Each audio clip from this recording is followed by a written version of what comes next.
Okay, hey, this is Mark coming to you from Baker's Green Acres. I'm going to start my Homestead Cow Series of videos tomorrow.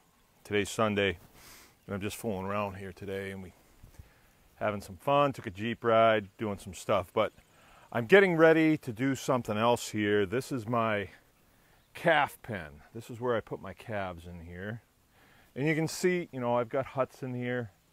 So we get young calves, put them in here, start feeding them. Now this is all part of the program. I mean, there's a lot to this, and I'm going to try and cover as much of it as I can. And some of the terms, actually, we're going to have to go through some of the terms. The brown one right there, she's a Jersey. Her name is Fawn, and she is a cow. Now what makes a cow is they have to be female first. Ooh, low battery, not good. They have to be female first, and they have to have had a calf. Now those are not her calves, they came from someplace else. One of them is a female and one of them's a male, but he's been castrated, so he's a steer.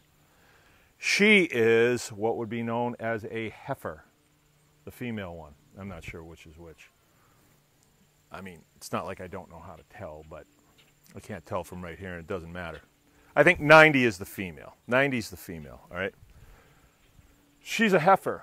She hasn't had a calf, and she's not going to have a calf. They're being fed for beef, okay?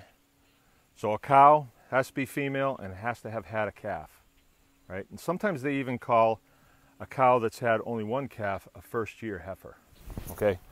So this is my calf pen. I buy calves sometimes from other farmers. I buy bull calves, and then we steer them, so we castrate them, and then we put them in here, and we put our energy into them, so we feed them, and we get them to the point where then we can start to graze them. And I'm going to start going through this like more tomorrow, but grazing is sort of an art form in a way, and it's just a real quick example of this. Look at in between these calf hutches. All right, if I was to take and mow that right there and weigh it, there's a tremendous amount of forage right there. There's a tremendous amount of hay right there, tremendous amount. And, you know, I can't get in there and mow that because my mower won't fit in there. And would I want to fire up the mower for just that amount of hay? No, I wouldn't. But the calves will eat that, and they will turn that into beef. Along with that grass material, you have stuff like this. Low battery again. I'm really not going to be able to go very far. See this stuff? This is just, these are weeds that pop up. I don't know the name of these, but there's lamb's quarter in here for sure. But before, you know, I'm going to come in here today with my rotavator and I'm going to knock all this stuff down. But look at the size of that. I mean, this has to weigh a pound. And if I let it go, it'd get too stocky and they wouldn't want anything to do with it. But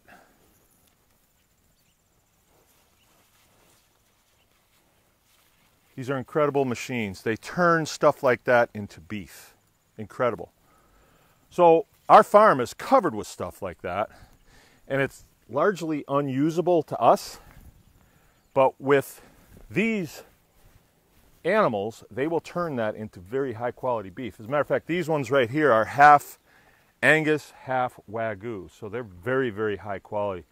And then we finish them on grass and weeds, and their meat it's outstanding. You know, finishing them on corn, they make that sound like a good thing. That's actually a bad thing. Cows aren't designed to eat corn.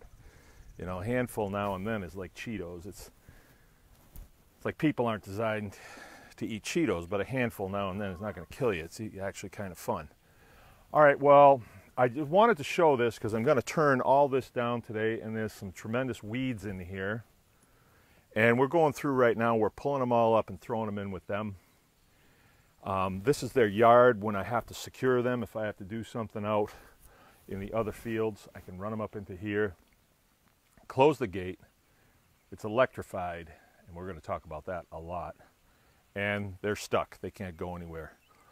But they do, when they start eating green in the summertime, they get used to it, and then you put them on dry hay, which I have in these bales. They don't like it too well. So I have to kind of put them on a weed program, like a methadone program, to kind of wean them off.